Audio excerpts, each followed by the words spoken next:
घनघोर बरसात में सुजीत अपनी पुरानी बैलगाड़ी लेकर मेले से लौट रहा था। आसमान में काले बादलों की मोटी परतें उमड़ घुमड़ कर गरज रही थी, मानो धरती पर टूट पड़ने को तैयार हों।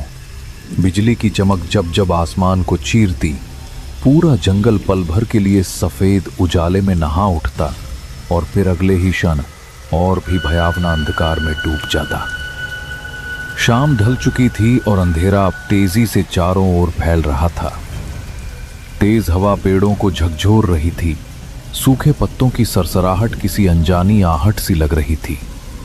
कीचड़ से लथपथ रास्ते पर बैलगाड़ी के पहिए धीरे धीरे धंसते जा रहे थे और बेचारे बैल हर कदम पर रुक रुक कर आगे बढ़ रहे थे, मानो उन्हें भी इस तूफानी रात की गड़गड़ाहट और अंधेरे का डर सता रहा हो। हे भोलेनाथ, कैसी घनघोर बरसात बरसाती है। घर पहुंचना भी दुभर हो गया है। अरे ये कीचड़ भी ना। बस अब हिम्मत रखो रे बैलो, थोड़ा और, अभी हमें गांव पहुंचना है। काश मैं मेले में इतनी देर तक नहीं रुकता। अरे चलो रे, थोड़ा और जोर लगाओ। ये कीचड़ भी बस नहीं छोड़ता। अरे बाप रे, ये बिजली तो सिर पर ही गिरी लगती है। मेले की वो भीड़ अब किसी सपने जैसी लग रही है। यहां तो बस डर ही डर है। ये कैसी रात है, बारिश रुकने का नाम ही नहीं ले रही। अरे भोलेनाथ, कहीं ये वही रास्ता तो नहीं जहां की कहानियां लोग सुनाते हैं। दिल धक धक कर रहा है मेरा। काश अब जल्दी कोई आसरा मिल जाए।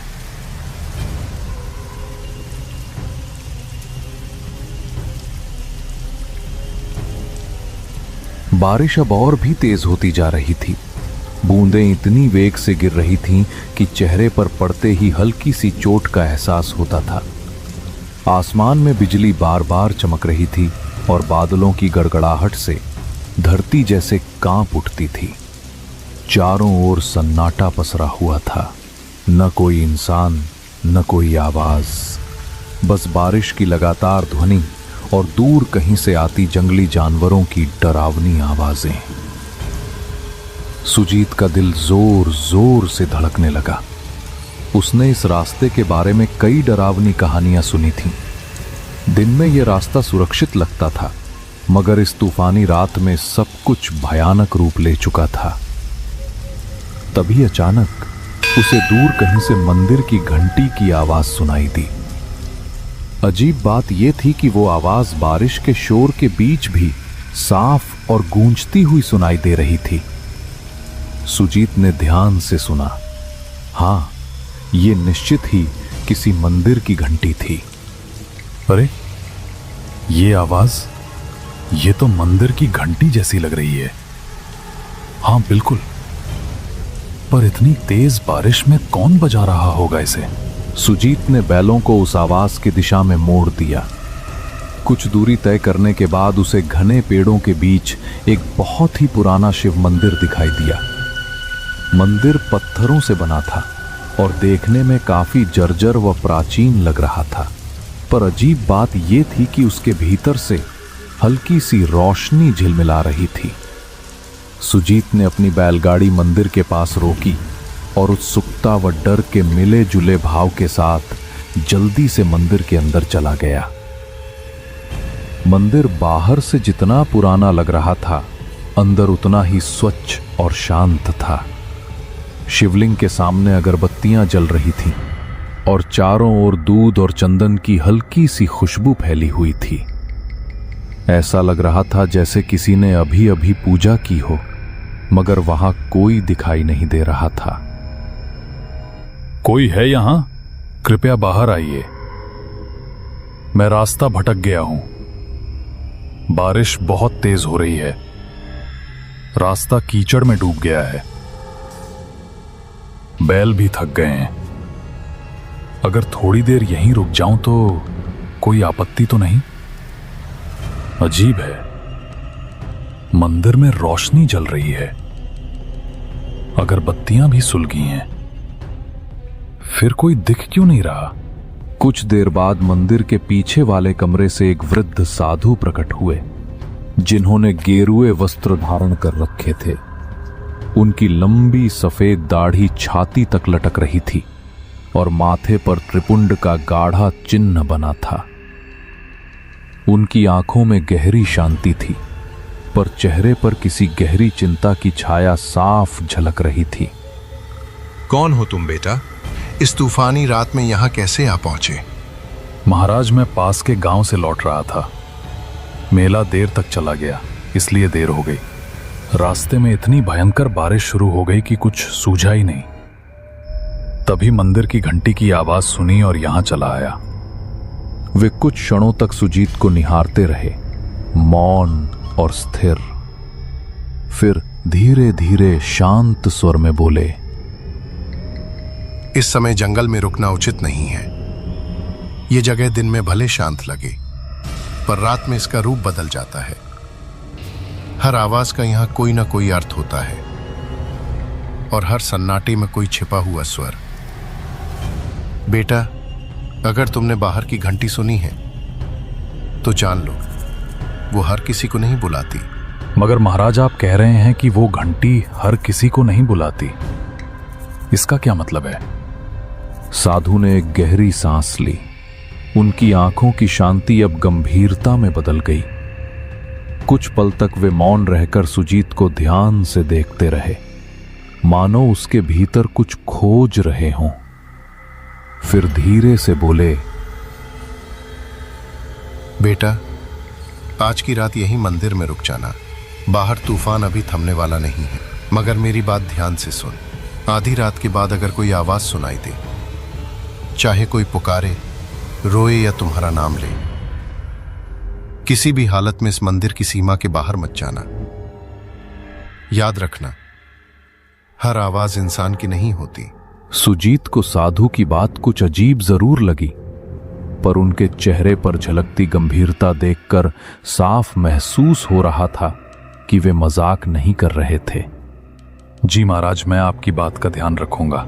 चाहे कैसी भी आवाज क्यों ना सुनाई दे, मैं मंदिर के बाहर कदम नहीं रखूंगा। उसने मन ही मन सोचा कि शायद रात में यहां जंगली जानवर आ जाते होंगे, इसलिए साधु महाराज उसे डराकर सावधान करना चाह रहे हैं। साधु ने उसे पास के एक कोने में बैठने के लिए कहा। फिर वे अंदर चले गए और थोड़ी देर में एक थाली में कुछ ताजे फल लेकर लौटे।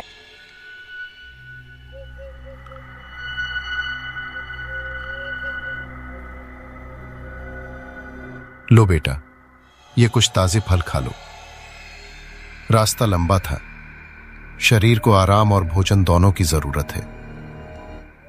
बाहर तूफान है, इसलिए आज यहीं ठहर जाओ। भगवान शिव की शरण में हो, चिंता मत करो, सब ठीक रहेगा। सुजीत ने शांति से फल खाए और पानी पिया। साधु महाराज ने उसे एक पुरानी चटाई और कंबल दिया ताकि वो आराम कर सके। सुजीत ने श्रद्धा से भगवान शिव को प्रणाम किया और मंदिर के एक कोने में जाकर लेट गया। थकान के मारे उसकी आंखें धीरे धीरे बंद होने लगीं। बाहर रात अब और गहरी हो चली थी। बारिश अब भी जोरों पर थी और हवाएं मंदिर की दीवारों से टकराकर सनसनाती हुई गुजर रही थीं। सुजीत नींद में जाने ही वाला था कि अचानक उसे एक अजीब सी आवाज सुनाई दी। पहले तो वो बहुत धीमी थी, पर कुछ ही पलों में वो आवाज धीरे धीरे तेज होती चली गई। सुजीत बेटा, बाहर आ जा। देख, मैं यहाँ हूँ, डर मत, मैं तेरी माँ हूँ। तू इतनी देर से लौटा नहीं, मैं तुझे ढूंढती ढूंढती यहाँ तक आ गई। बेटा, बस एक बार बाहर आ जा। देख, तेरी माँ तुझे बुला रही है। मेरे पास आ जा सुजीत। तू मुझे पहचानता है ना? मेरी आवाज सुन, मैं तुझसे मिलने आई हूँ बेटा। सुजीत, मेरी बात सुनो बेटा, मैं बड़ी मुसीबत में हूँ। कोई मुझे यहाँ से ले जाओ, वरना मैं बच नहीं पाऊंगी। तू तो मेरा साहसी बेटा है ना, बस एक बार बाहर आ जा, मुझे तेरी जरूरत है। देख, मैं यहीं तेरे मंदिर के बाहर खड़ी हूँ, ठंडी बारिश में भीग रही हूँ। जल्दी आ बेटा, मुझे बचा ले। वो चौंक कर उठ बैठा। उसके चारों ओर सन्नाटा पसरा था, पर वो आवाज अब और स्पष्ट सुनाई दे रही थी। अजीब बात यह थी कि वो आवाज किसी और की नहीं, बल्कि उसकी अपने मां की आवाज जैसी लग रही थी। ये आवाज मां की लग रही है, लेकिन मां यहां कैसे हो सकती है? नहीं, ये सच नहीं हो सकता। वो तो गांव में थी, पर अगर सच में वो हैं तो मैं कैसे अंदर बैठा रहूं? हे शिव शंकर, अब मैं क्या करूं? बाहर जाऊं या नहीं? सुजीत का दिल जोर जोर से धड़कने लगा, मानो उसकी छाती से बाहर निकल आएगा। डर और जिज्ञासा दोनों उसके मन में एक साथ उमड़ने लगे। सुजीत उठ खड़ा हुआ और धीरे धीरे मंदिर के दरवाजे की ओर बढ़ने लगा। उसका हाथ दरवाजे की ओर बढ़ रहा था, जबकि मन भीतर से कह रहा था, शायद बाहर अगर मां है और अगर सच में उन्हें मदद चाहिए तो मैं कैसे ना जाऊं। तभी अचानक किसी ने उसका हाथ कसकर पकड़ लिया। सुजीत सिहर उठा, पीछे मुड़ा तो देखा साधु महाराज उसके पीछे खड़े थे। उनकी आंखों में गहरी गंभीरता और एक अनकहा डर झलक रहा था। रुको बेटा, एक कदम भी बाहर मत रखना। मैंने तुम्हें पहले ही चेतावनी दी थी। जो आवाजें बाहर से आती हैं वे इंसान की नहीं होती, चाहे वो तेरी मां की ही क्यों ना लगे। महाराज, पर वो तो सच में मेरी मां की आवाज थी। वही पुकार रही थी मुझे, कह रही थी कि वो मुसीबत में है। अगर सच में वो हैं तो मैं उन्हें ऐसे कैसे छोड़ दूं? वो तेरी नहीं है, ये छाया तुम्हारे मन को पढ़ लेती है बेटा। ये उसी की आवाज निकालती है जिसके लिए तेरे दिल में सबसे गहरा प्रेम हो। ये जानती है कि तेरे मन में अपनी मां के लिए कितना स्नेह है, इसलिए उसी का रूप धारण करके तुझे बुला रही है। कई यात्री इसके इस छल में फंस चुके हैं और फिर कभी लौटे नहीं। सुजीत बेटा, तू मुझे क्यों नहीं सुन रहा? सिसकियों की आवाज हवा में घुलती है। मैं बहुत दर्द में हूं, तेरी मां हूं मैं। देख, मैं यहीं बाहर हूं, बारिश में भीग रही हूं। रोने की धीमी टूटी हुई आवाज सुनाई देती है। मुझे अकेला मत छोड़ बेटा, बस एक बार बाहर आ जा। अगर तू नहीं आया तो मैं बच नहीं पाऊंगी सुजीत। महाराज, छोड़ दीजिए मुझे। वो मेरी मां है, उनकी आवाज मैं पहचानता हूं। आप समझ नहीं रहे, वो मुसीबत में है। मुझे उनकी मदद करनी ही होगी। कृपया जाने दीजिए, मैं उन्हें ऐसे नहीं छोड़ सकता। वो मुझे पुकार रही हैं महाराज। याद रखना, अगर तू बाहर गया तो तेरा नाम भी उनमें शामिल हो जाएगा। साधु ने झटके से सुजीत को वापस अंदर खींच लिया और जमीन पर बिठा दिया। फिर वे सीधे शिवलिंग के सामने जाकर पद्मासन में बैठ गए और ऊंचे स्वर में मंत्र जपने लगे। ओम नमः शिवाय, ओम त्र्यंबकम यजामहे सुगंधिम पुष्टिवर्धनम, ओम नमः काल भैरवाय, ओम हौजू सह रुद्राय नमः, हर हर महादेव, रक्षामि रक्षामि महाकाल देव। पंडित, तुम कितना भी मंत्र जाप कर लो, मुझे नहीं रोक पाओगे। मैं फिर आऊंगी, बार बार आऊंगी। जब जब कोई इस मंदिर में कदम रखेगा मैं उसे पुकारूंगी। तुम मुझे बांध नहीं सकते। मेरी छाया हर दिशा में फैली है, हर हवा में मेरा नाम गूंजता है। ओम नमः शिवाय। उनके मंत्रों की गूंज पूरे मंदिर में फैल गई। सुगंधिम पुष्टि। दीवारें मानो उस ध्वनि से कांप उठी। ओम नमः काल भैरवाय। धीरे धीरे ओम बाहर मौजू की सहस्राय आवाज धीमी नमः। पड़ने लगी, हर हर मगर महादेव। पूरी तरह से थमी नहीं। रक्षामि रक्षामि। साधु ने मंत्र जाप महाकाल जारी रखा। उनके माथे पर पसीने की बूंदें चमकने लगी थीं और पूरा मंदिर एक अजीब रहस्यमयी ऊर्जा से भर गया था। सुजीत डर के मारे कांप रहा था। उसका दिल तेजी से धड़क रहा था। अब डर मत करना बेटा, वो शक्ति अब लौट गई है। इस मंदिर की रक्षा स्वयं भोलेनाथ करते हैं। तुम अब निश्चिंत होकर सो जाओ, मैं यहीं बैठा रहूंगा। कुछ देर बाद बाहर की सारी आवाजें एकदम थम गईं। अब बस बारिश की लगातार गिरती बूंदों की आवाज रह गई थी। सुजीत कांपते हुए वापस अपनी चटाई पर लेट गया, मगर उसकी आंखों में नींद कहां थी। वो पूरी रात जागता रहा। हर आहट पर उसका दिल सहम उठता था। जब सुबह की पहली किरण मंदिर के अंदर पहुंची तो सुजीत धीरे धीरे उठा और बाहर निकल आया। बारिश अब थम चुकी थी, लेकिन मंदिर के चारों ओर जमीन पर अजीब से पैरों के निशान बने हुए थे, जैसे कोई अनजानी चीज रात भर मंदिर के इर्द गिर्द घूमती रही हो। तभी साधु महाराज अपनी कुटिया से बाहर आए। उन्होंने चारों ओर देखा और गहरी सांस ली, मानो किसी लंबे संघर्ष के बाद राहत मिली हो।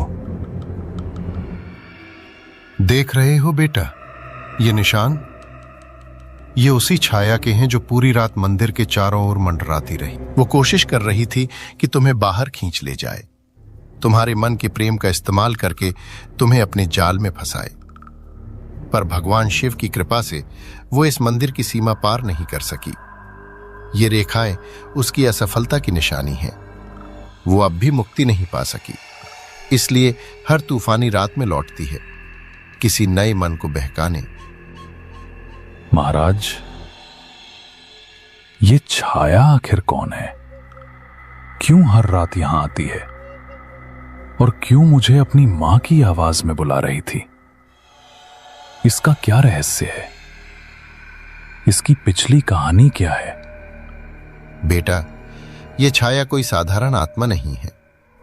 कभी यह भी एक इंसान थी, एक औरत जो अपने पति की मौत के बाद पागलपन की हद तक टूट गई थी। कहा जाता है कि वो अपने दुख में इतनी डूब गई कि उसे जीते जी शांति नहीं मिली। एक तूफानी रात में उसने इसी जंगल में अपनी जान दे दी। तभी से उसकी आत्मा इस जगह से बंध गई। वो अब भी अपने अकेलेपन और दर्द से मुक्त नहीं हो पाई है। वो अपने दर्द में सबको शामिल कर लेना चाहती है। वो जानती है कि इंसान का सबसे बड़ा प्रेम किससे होता है? अपने अपनेपन से, अपनी मां से, अपने बच्चों से। इसलिए वो उसी आवाज में पुकारती है ताकि जो सुन ले वो खुद को रोक न सके। कई यात्री उसके इस छलावे में फंस चुके हैं और फिर कभी लौटे नहीं। वही सब उसकी छाया में समा गए, उसी के दुख का हिस्सा बन गए। बेटा, अगर मैं तुम्हें रोका ना होता तो सुबह तक यहां तुम्हारे पैरों के भी निशान नहीं मिलते और तुम्हारे बैल वहीं के वहीं खड़े रह जाते।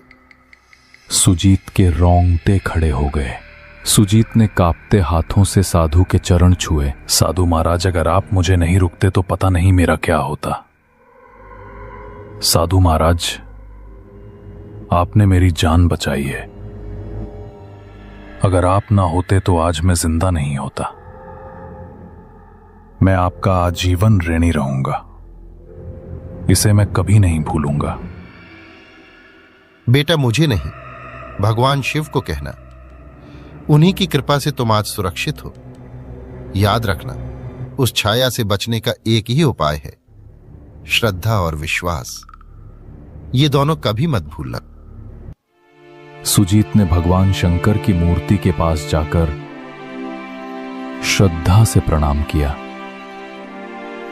फिर वो बाहर आकर अपनी बैलगाड़ी के पास पहुंचा। दोनों बैल सुरक्षित खड़े थे, जैसे रात की भयानक घटनाओं से अनजान हो। उसने बैलगाड़ी तैयार की, साधु महाराज को अंतिम प्रणाम किया और वहां से रवाना हो गया। रास्ते भर उसका मन उसी रात की घटनाओं में उलझा रहा। वो आवाज कितनी सच्ची, कितनी जीवंत लग रही थी। उसे एहसास हो रहा था कि अगर साधु महाराज न होते तो शायद आज वो जिंदा ना होता। सुबह की सुनहरी धूप अब पेड़ों की पत्तियों पर चमक रही थी। दोपहर तक सुजीत अपने गांव पहुंच गया। घर पहुंचते ही उसकी नजर अपनी मां पर पड़ी। वो आंगन में बैठी अपने छोटे बेटे से हंसते हुए बातें कर रही थी। मां को कुछ नहीं हुआ था, वो बिल्कुल सुरक्षित थी। ये देखकर सुजीत की आंखों से आंसू बह निकले। उसने दौड़कर मां को गले से लगा लिया। मां हैरान होकर बोली, अरे ये क्या हाल बना रखा है तूने सुजीत? कांप क्यों रहा है बेटा? कहीं रास्ते में कुछ हुआ क्या? बोल ना पगले, तू ठीक तो है ना? मां, मैं बहुत डर गया था। रात भर तुम्हारी आवाज सुनाई देती रही, इतनी सच्ची, इतनी करीब, जैसे तुम मुझे बुला रही हो। मैंने सोचा तुम किसी मुसीबत में हो। अगर साधु महाराज मुझे न रोकते तो शायद मैं आज तुम्हारे सामने न होता। सुजीत ने अपनी मां को रात की सारी घटना बताई। उसकी बात सुनकर मां की आंखों में डर और हैरानी दोनों छलकने लगी। धीरे धीरे ये खबर पूरे गांव में फैल गई। सबको मालूम हो गया कि उस जंगल में रात के समय कुछ अनहोनी घटती है। तब से किसी में भी इतनी हिम्मत नहीं रही कि अंधेरा होने के बाद उस रास्ते पर कदम रखे। अगर कोई अनजान यात्री भटक जाता तो गांव वाले उसे शिव मंदिर का रास्ता दिखा देते, जहां साधु महाराज निवास करते थे।